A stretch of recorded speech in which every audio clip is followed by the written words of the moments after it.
been working as a self-employed content marketer for 7 months now. And last month, for the very first time, my business crossed the $5,000 a month mark. So in this video, I'm gonna spill all the tea. How much money I make, how I got to this point, and how you can do it too. Let's start with the juiciest part, the numbers. I work as a self-employed copywriter. I also do a bit of SEO consulting, but mostly it is creating blog articles, landing pages, product pages, a little bit of LinkedIn content and stuff of that nature. I do SEO optimization, I do LLM optimization, and I do all of that for B2B companies. Last month, in July, my salary for the very first time crossed the 4K mark. I made 4,240 euros, which equals roughly to $5,000 a month, with the average finished salary being 3,500 euros a month, which is roughly $4,000. That puts me slightly above the middle class. For 5 months prior to that, my salary was anywhere between 0 and 2,000 euros a month, with the average salary being roughly 1,300 euros. Also, since I am a freelancer and not all of my clients work on a retainer basis, my salary fluctuates from month to month, so not every month I make $5,000. Sometimes this number is closer to $4,000, so I make the absolute minimum I make per month now is $3,000, and sometimes it is closer to 4.5, so well, roughly $5,000, with the average being 3.5. If we're talking about net income, then I have anywhere between 2.5 to 3.5 on a monthly basis. So with my revenue slash salary being as it is right now, I can already afford paying my bills and groceries and also start investing back into my business, but on that later. Now that we've covered the numbers part, let's talk about how I got there. So how did I get there? Everything I'm covering in this section is based on my personal lived-in experience. It's not some random theory, not some smart quotes said by someone else. It's like the things that I have personally tried. And also, and I just have to say it here, but all the tactics you've heard of before, they all work. Be it cold outreach, works, be it developing a strong brand organically, works, be it networking, works. That actually what helped me secure my clients. I'd say don't get hung up on a single tactic, but rather try to tap into your natural gift, natural strengths. I feel that we all have some sort of inclination, preference for one of these techniques. For example, I know a person who's extremely extroverted, and for them cold outreach works really well. I know some other people who developed strong organic brands online, on LinkedIn specifically, and they had good results with that. For me personally, networking and honestly believing in myself worked really well. So I just say that find the tactic that works for you and stick to it. Don't listen to anyone else. Like if somebody says that cold outreach works, but you just can't make it work for you, don't do it. But anyway, now onto the real matter of this section. So how did I do it? If you've been following my channel for a while, then you probably know that last November I got laid off, and that's what pretty much kickstarted the whole process. If you're new to my channel, then I will link the video with the whole story somewhere up here and in the description box below. Long story short, I got laid off, I got the garden leave, I also had a lot of unused vacation time, so I pretty much got 2 months worth of my salary in paid checks. I was thinking of switching to self-employment, so at that time I just decided to give it a try. I wasn't fully ready at that time. I didn't have any leads or any network to be able to fall back on, but I had been saving for like 1.5 to 2 years prior to that. So money-wise, I was ready, opportunities-wise, not so much. So what I did, and now we're talking prep work, I started collecting information. I reached out to former colleagues. I went online and checked the information about startup grants. I started networking, which was a huge step out of my own personal comfort zone. So I did quite a few things, and that was all prior to me starting my business. The official first day of my business was February the 3rd, and by that time I had 20,000 or roughly 20,000 in savings. So the last paycheck I got from my employer was on December 31st, and after that I was prepared to run off of my own savings. I also managed to secure a startup grant, which is between 500 and 700 euros depending on your taxation bracket. I gave myself a promise that I would try my best to secure at least one client in the first 6 months, so I was prepared to run off of my savings for the first 6 months, and if I don't have a client by then I would go back to corporate or even have some quote-unquote menial job. I don't think that any job is menial, but that's how we call them, I believe.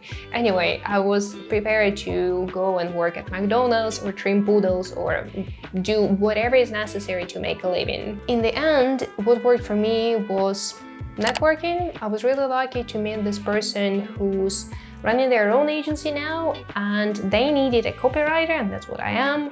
And then my other opportunity also came from an agency. That was actually the agency I used to manage back in my corporate days when I was an in-house marketer, and we subcontracted them to do some content work, and now they're managing me, so how the turntables. But anyway, for me it was primarily networking. And here I want to add, so when they asked me for a ballpark, I sent them my pricing document and they said it's too high. Now, normally you're advised not to compromise on your prices, and I would say it's a smart piece of advice, so follow that, but take it with a grain of salt. I 100% compromised on my prices and reduced them by 50%. In return, however, I got 2 retainer clients through this person, and, which is an even better part in my opinion, I got introduced to a whole new method that made the whole writing process, content creation process, so much faster for me that I'm actually making more money than I used to. Anyway, all this rambling was just to prove the point that if compromising on your prices means securing a retained client for a whole year, I'd say go for it. Another thing that genuinely worked for me is the lucky girl syndrome, or your basic manifestation. I know, it might not be everyone's cup of tea, and trust me, I'm not a proponent of the idea that you can manifest things into existence while keeping your glutes glued to the couch, but I think if you combine working on your mindset with the right action, you can actually have great results. For example, in my case, I did get lucky. I didn't get in contact with this person through whom I got all these opportunities. They did. Yes, I did put in effort. I went to that networking event and I met that person and I let my intentions known, but I didn't follow up with any messages or emails or anything. Not saying that you shouldn't do that, but it just, I didn't do that. I just let my intentions known. I contacted other people, that I did. I collected information, and then I got my quote-unquote response in that person contacting me and asking me if I wanted to collaborate with them. On top of that, for a while, you will be your own, probably your only support system. And it makes things so much easier if you believe in yourself, if you believe that no matter what, actually, in spite of everything going on, you will still succeed. Trust me, you will find a way to succeed. The next big question is, what's the next step? As I mentioned earlier, I want to start investing back into my business. I actually already started. I hired a designer because the next big goal for me is to land at least one client on my own. First of all, I want my brand to look more professional because there's a basic psychology between how your brand appears, how it looks, and the value your potential customer ascribes to it. So I want to look presentable. Another reason is I don't want to spend that much time on designing visuals. I realized that I spent as much time on creating all these designs in Canva as I could have spent on creating a lead magnet, and this is something I've been planning for already a few months. So I want to create a lead magnet so I can nurture my leads organically, or even just like increase the reach and following of my own LinkedIn profile so that, as I said, eventually I can land a client on my own. And if we're talking about positioning, then I'd like to venture into a more holistic approach to content. So now I'm doing SEO. I'm an SEO writer. I'm not an expert on technical SEO, and I feel that it's potentially limiting my career prospects.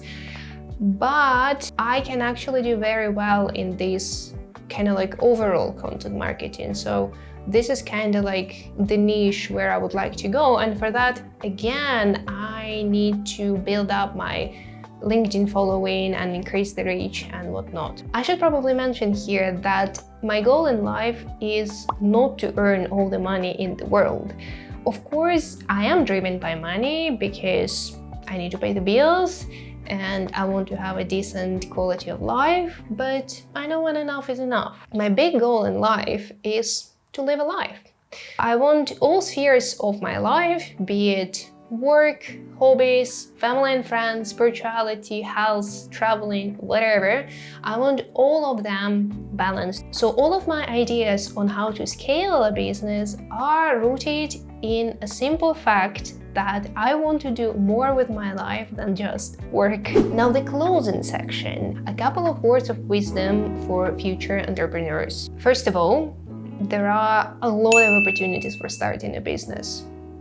When I worked in corporate, I believed that starting my own thing would be very hard. Turns out it's not, and there is a lot of demand for different things. If you do not have an idea of what you would like to do yet, I suggest you check out forums.